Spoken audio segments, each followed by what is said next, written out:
Welcome to Cutaway, Australia's skydiving malfunctions training video. I'm Dr. Glenn Singleman, and I'll be your host today as we talk about malfunctions and emergency procedures.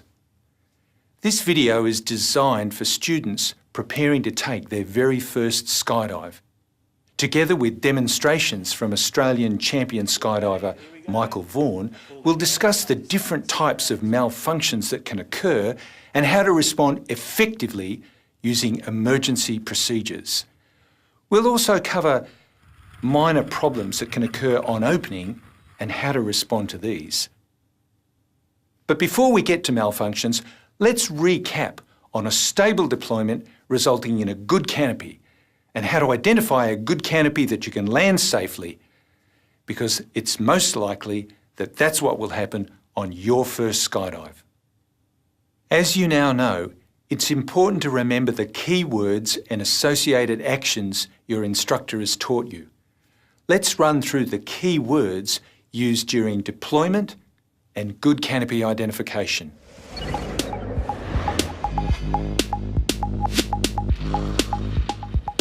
To achieve a stable deployment, we need to use the key words locate, grip, throw, arch, 1,000, 2,000, 3,000, check, 5,000, 6,000.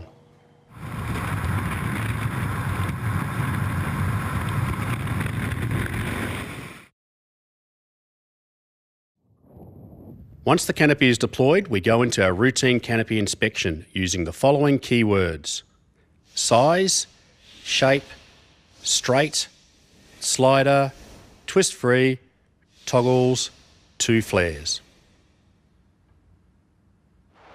Size. Check that the canopy is large, undistorted, no rips, tears or broken lines. Shape. That the canopy is rectangular, unrestricted and the end cells are fully open. Straight. By picking a point on the ground, we check that the canopy is flying straight and not turning in any way. Slider. The slider must come all the way down to the top of the risers at the bottom of the lines. Twist free. That the lines are not twisted. Toggles. When you've confirmed the previous steps, you should release the toggles located at the rear of the rear risers. 2 flares. By pulling the toggles down to your hips in a fluid smooth action, complete 2 full flares.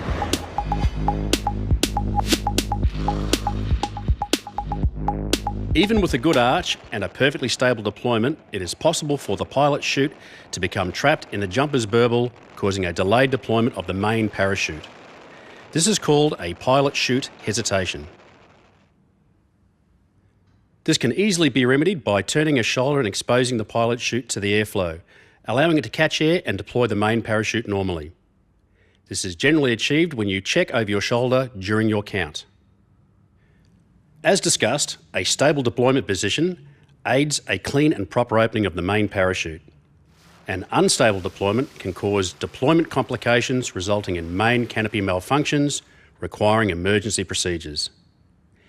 Nevertheless, the highest priority is always to pull at the correct altitude regardless of stability.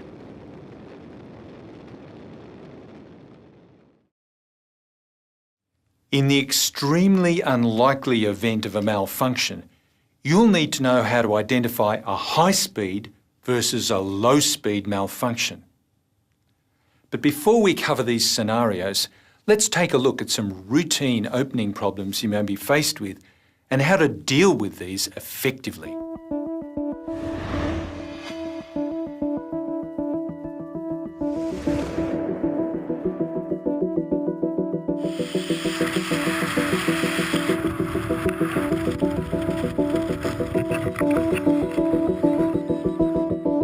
The cause of line twists are generally a poor body position on opening, a spinning deployment bag, or being in a spin during deployment.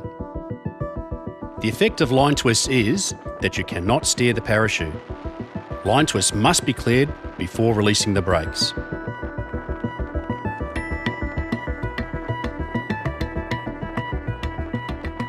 The remedy for line twists is, after completion of our canopy inspection, where we assess the size, the shape and also our altitude, is to pull the risers apart and kick our legs in a bicycle-type motion, ensuring that we do not release the brakes until the line twists are cleared. We then continue with our canopy procedures and locate the drop zone. If your assessment doesn't meet the size, shape or altitude criteria, then this is a malfunction.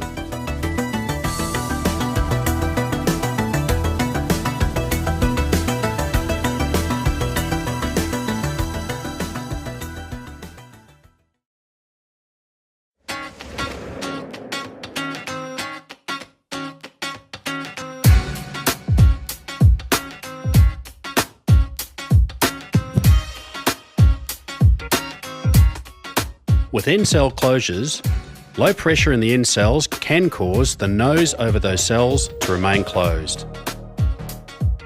The effect of end cell closures is, even though the canopy is open, it will have restricted steerability and overall performance. The remedy is to complete the last part of your canopy inspection by grasping the toggles and smoothly performing 2 full flares. By completing 2 full flares, this equalises the pressure throughout the canopy.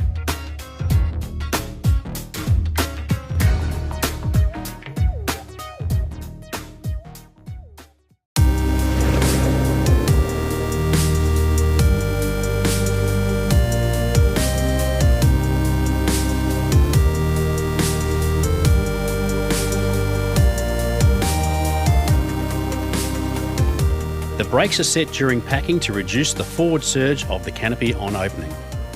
The cause of a premature brake release is where the slider dislodges the toggle on opening or a hand reaching for toggles during the opening sequence.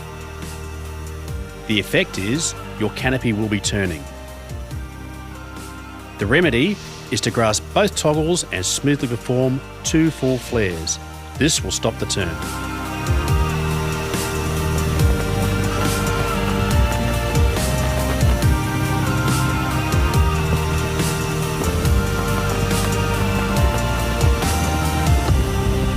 We then continue to locate the drop zone.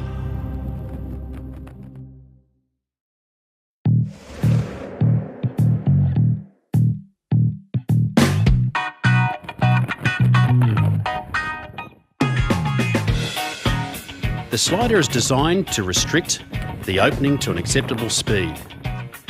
The cause of a slider hang-up is where the slider is doing its job too well.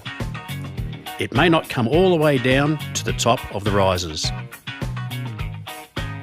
The effect of the slider remaining up will diminish the size and performance of the canopy. The remedy for a slider hang-up is to grasp the toggles and smoothly perform 2 full flares, bringing the slider down to the top of the risers.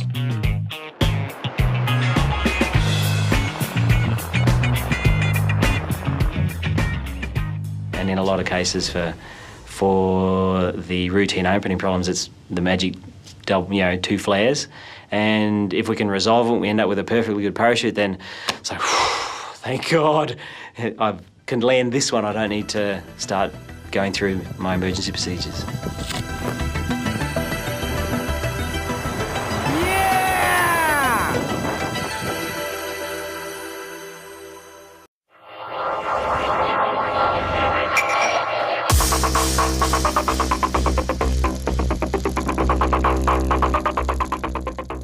Malfunctions are uncommon. However, with all mechanical devices like parachutes, they can and do occur. Firstly, you need to be able to recognise what a malfunction looks like. Secondly, after recognising the malfunction, you need to make a decision on the remedy and take the appropriate action immediately. This may mean committing to emergency procedures.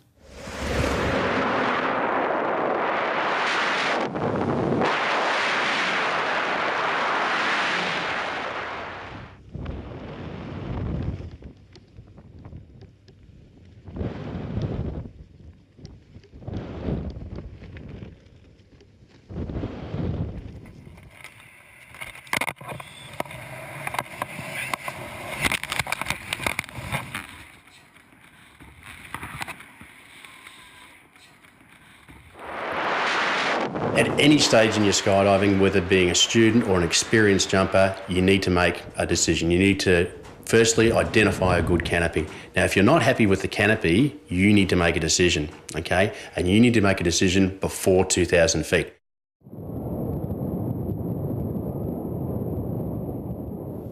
Going through your emergency procedures isn't that hard at all. It's just a matter of, pulling two handles, pulling them in the right sequence, and voila, we have a perfectly good functional reserve over our heads.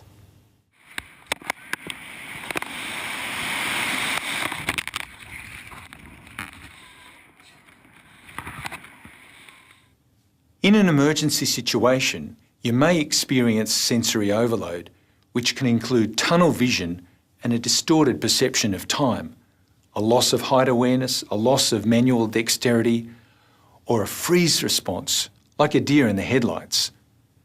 The best way to prepare yourself is to overlearn your decision-making process and your emergency procedures. Drill, visualise, repeat. If we're very good at practicing those procedures, then it all should be pretty automatic.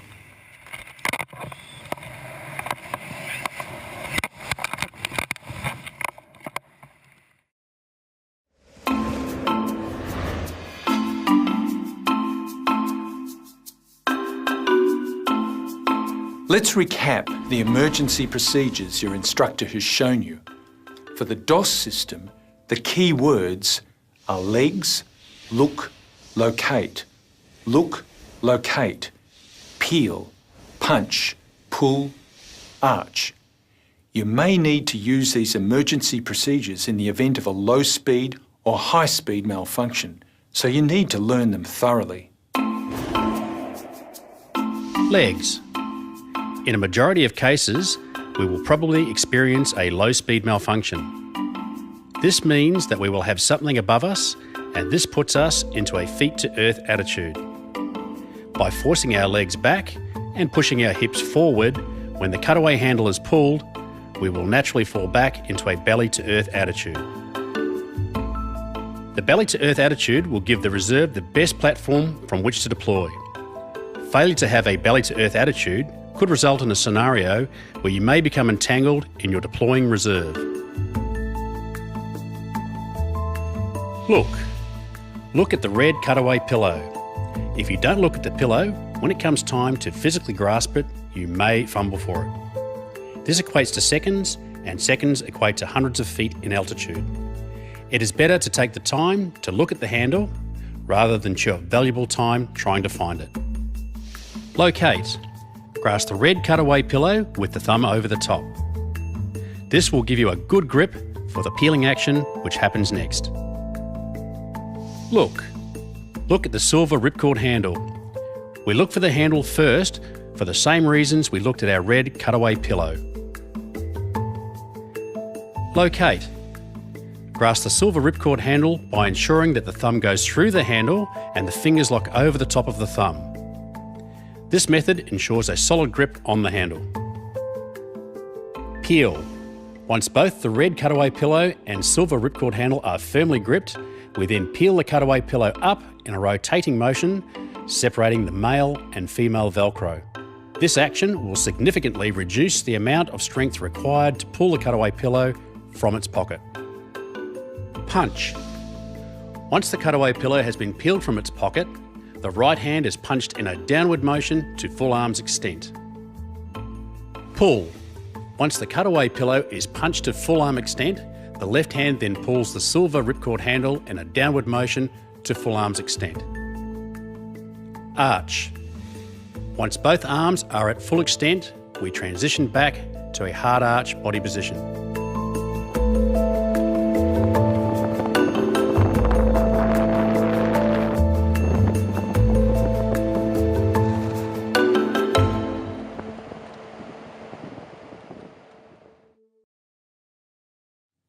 Now that we've reviewed emergency procedures, it's important to be able to recognise the difference between routine opening problems and real malfunctions.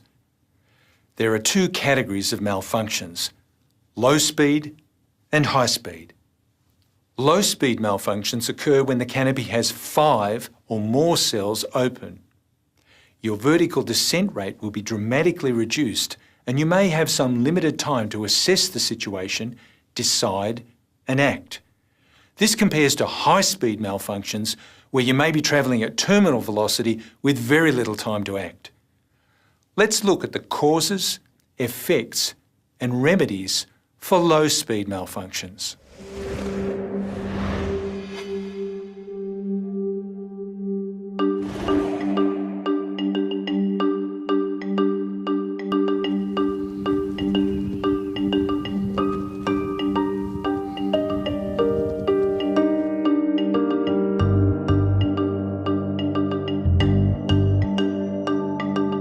Any unusual deployment may cause uneven tension on the suspension lines, resulting in tension knots or a stabiliser hanger.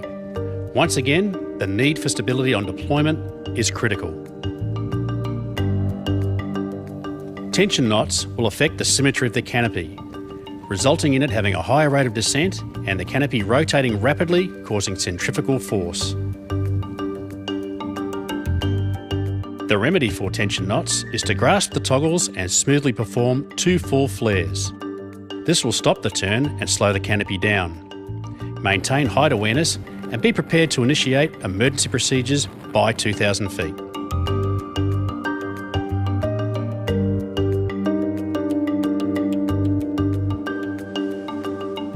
Maintaining height awareness is critical in all malfunction scenarios. You must make a decision by 2,000 feet and commit to either cutting away or landing it.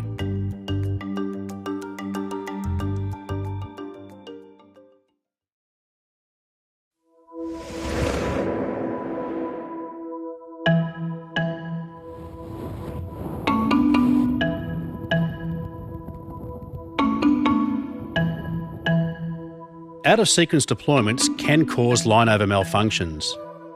Once again, the need for stability on deployment is critical. In effect, you would expect a low rate of descent, possible canopy rotations, and lack of controllability. The remedy for a line-over malfunction is to grasp the toggles and smoothly perform 2 full flares. This may allow the line to clear the canopy. Maintain height awareness and be prepared to initiate emergency procedures by 2,000 feet.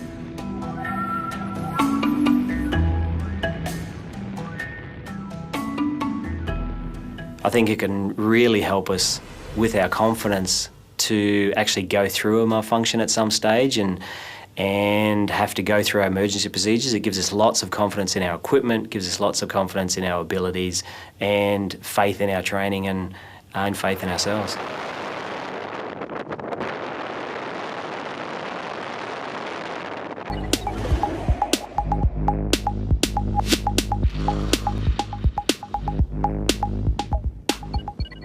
Unusual forces on deploying canopies can be caused by a head-down or unstable deployment.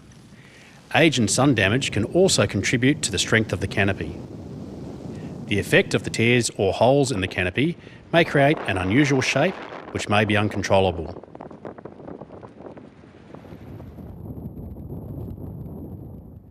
The remedy for a damaged canopy is to initiate emergency procedures by 2,000 feet.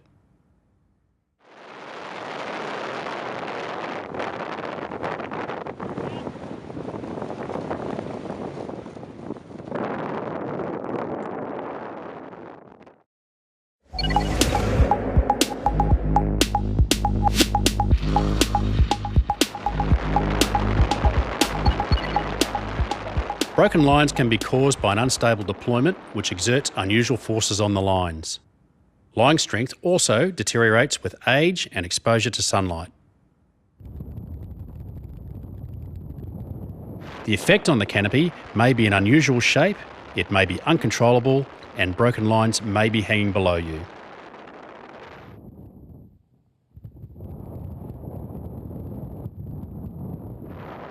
The remedy is to conduct the controllability check. Locate your toggles, do 2 full flares, a left turn, a right turn, and if it's still uncontrollable, initiate your emergency procedures by 2,000 feet.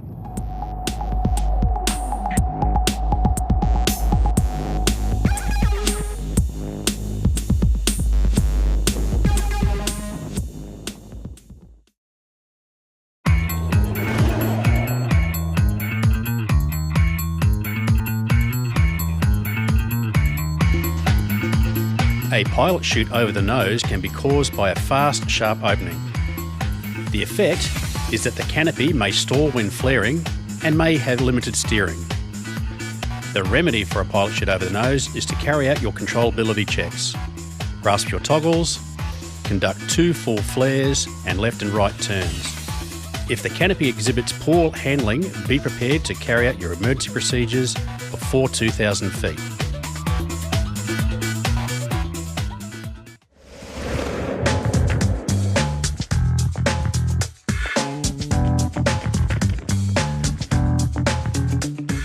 A jam brake can be caused by the excess brake line becoming dislodged and entangled during deployment. The effect is limited steering ability since one brake is locked in position while the other can move freely into either full drive or the full flare position. The remedy is to make 2 attempts to free it. If unsuccessful, initiate emergency procedures by 2,000 feet.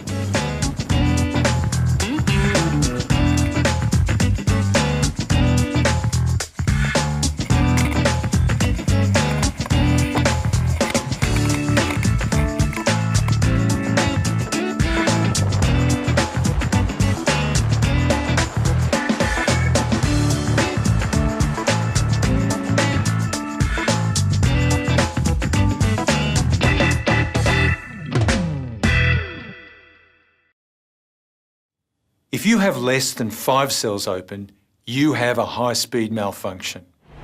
High-speed malfunctions require rapid assessment, decision and action. In these situations, you're losing altitude fast. Let's take a look at the different types of high-speed malfunctions.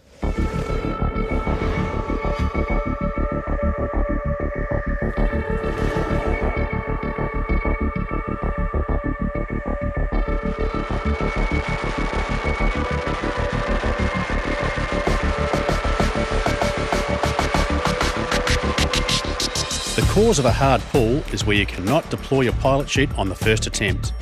It may be that you require more effort. The effect is that you remain at terminal velocity. The remedy is to confirm your grip on the pilot chute, dig your elbow into the side of the container and attempt to lever. If you still can't get it out, commence your emergency procedures immediately. Do not sacrifice altitude.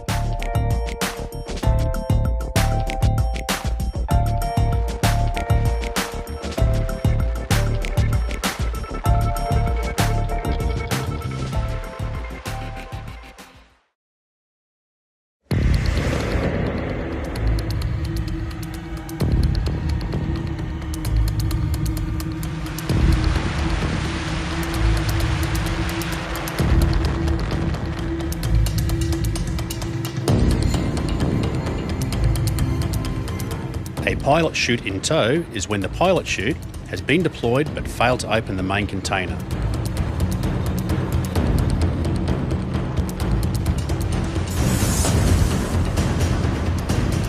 The effect of having the pilot chute towing behind means that you are still at terminal velocity. The remedy is to complete the time awareness count and go immediately to your emergency procedures.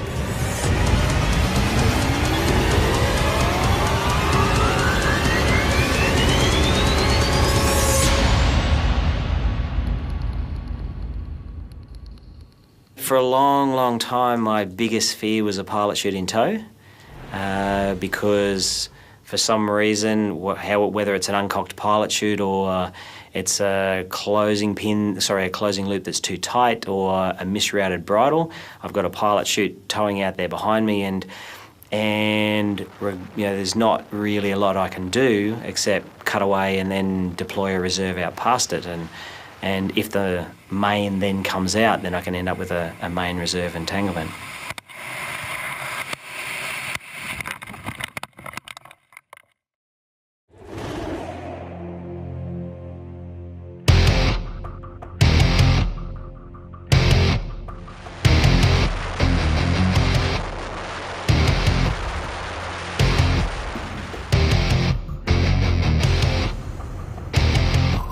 The cause of a total malfunction is where the main deployment handle cannot be located or deployed.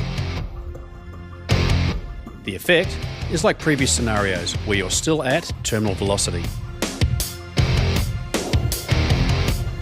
The remedy is to make only 2 attempts to locate your handle.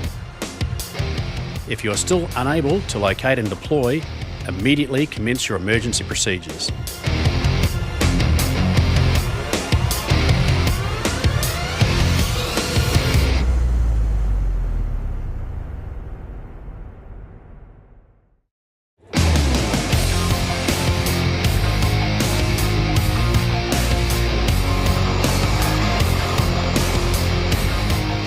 The cause of a bag lock may be that the lines have wrapped around the bag during deployment, or that the mouth of the bag is locked off.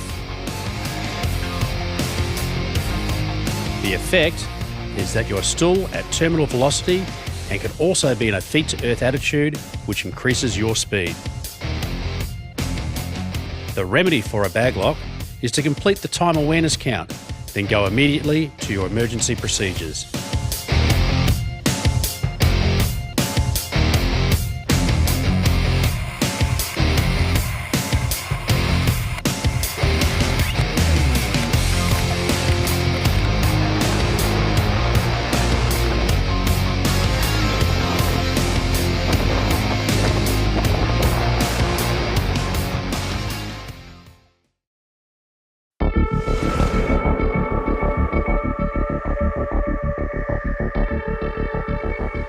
A streamer is where the canopy is out or partially out of the deployment bag but is failing to open.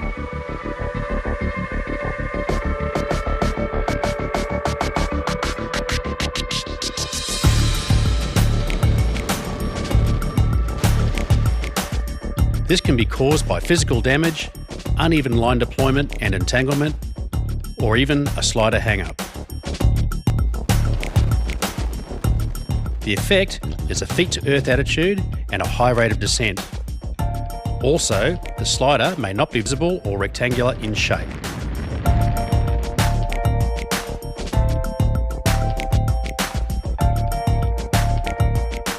The remedy is to complete the time awareness count and immediately commence your emergency procedures.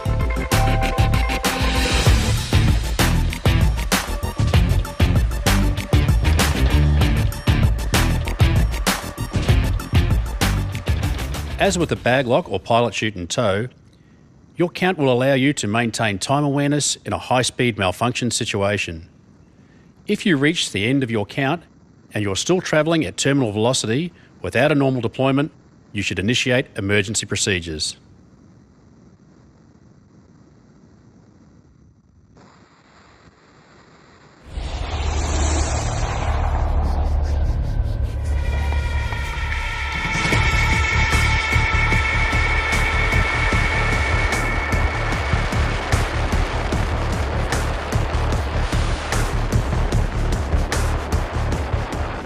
A horseshoe malfunction can be caused by an unstable deployment or a dislodged pin that opens the main container while the pilot chute remains in the BOC pouch.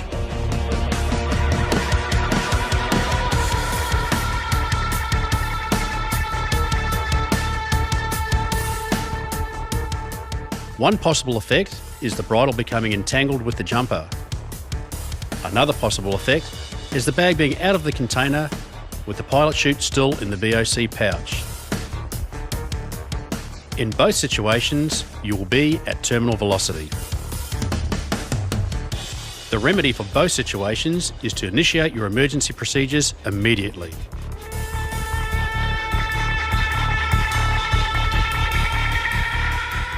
The other big high-speed malfunction that I've always been worried about is a horseshoe, which again, I've got my main connected to me in 2 places, and cutting away may not disconnect that from me in both those places, and deploying a reserve then also means that the reserve has to get out past that main and hopefully not get entangled and end up with a main reserve and entanglement.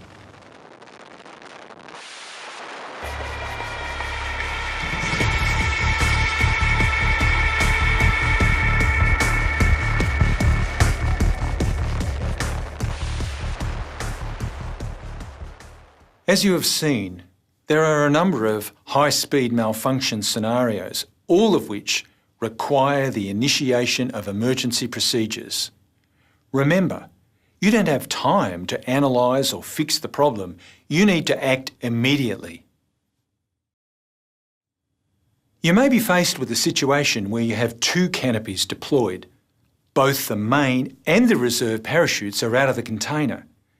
It's been shown that the two canopy configuration can be landed safely, but you may need to use emergency procedures in this situation.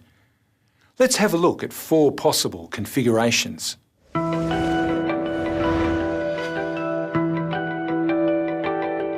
There are several configurations where you can have two canopies out. They are usually classified as low-speed malfunctions since both canopies are fully inflated. They all share two common causes, either a low pull while the AAD is firing,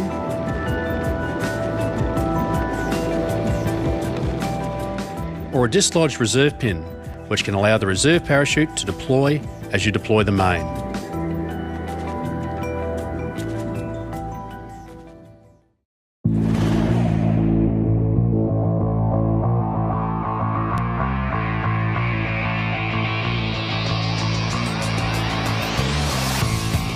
A side-by-side is where two canopies are flying wingtip to wingtip in the same direction. The effect is that you'll have a relatively slow rate of descent. The remedy is to fly the dominant canopy gently and leave the other canopy's brakes stowed.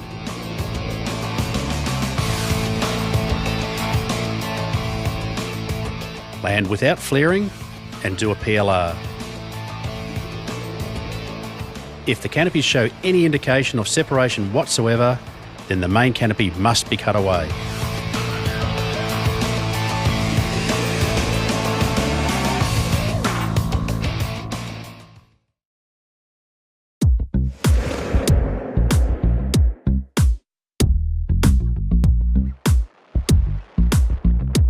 A biplane is where the canopies are flying one in front of the other. Again, the effect is that you'll have a relatively slow rate of descent.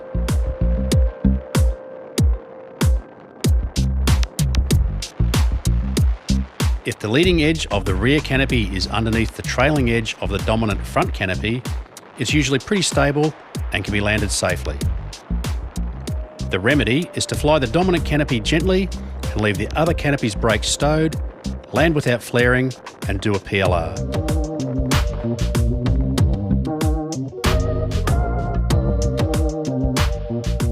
If the leading edge of the dominant rear canopy is above the trailing edge of the front canopy, it may develop into a side-by-side or even a downplane.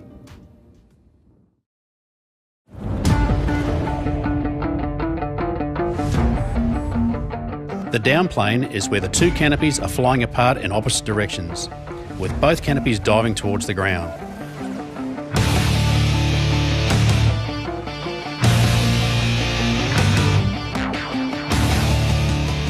The effect is that you'll have a relatively high rate of descent, so it can be considered a high-speed malfunction.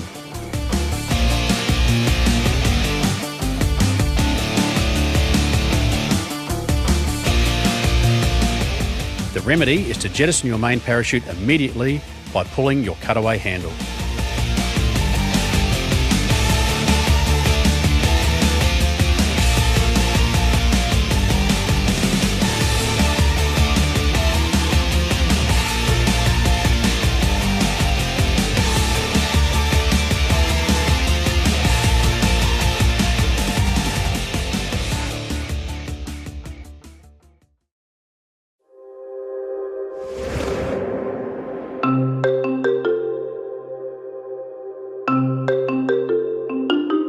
Two out with a deflated second canopy occurs when one canopy has inflated fully, while the other is either still in the bag or in a partial state of inflation. The effect is that the second canopy is trailing behind. If it's out of the bag, the canopy could inflate and cause entanglement. Your rate of descent will be relatively slow since you have a fully inflated canopy above you. If either canopy remains in the bag, The remedy is to gather it up and smother it between the legs to prevent inflation.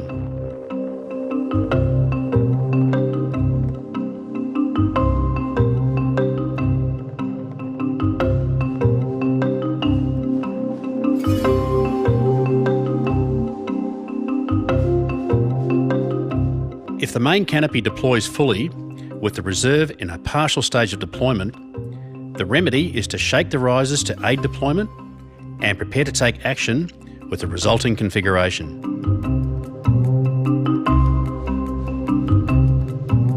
If the reserve deploys fully and the main canopy is in a partial stage of deployment, the remedy is to pull the cutaway handle immediately.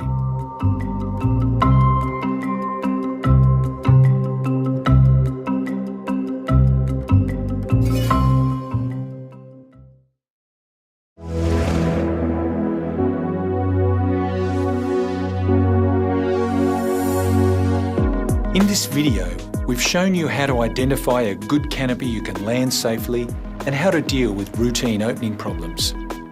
We've also shown you correct emergency procedures and how to identify low-speed malfunctions and high-speed malfunctions. Chances are you won't have to face any of the malfunctions we've shown here today, but you now know how to judge when to use your emergency procedures. The decision will be yours.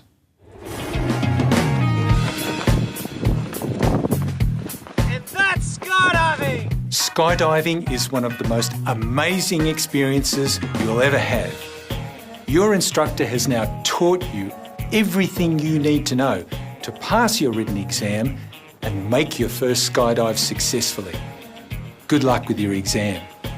If you have any doubts about your ability to deal with any of the scenarios we've covered today, talk to your instructor. Remember, every skydiver has stood trembling in your shoes and made their first jump. And we all remember the incredible amount of courage it took. Good luck. And welcome to skydiving! Yeah!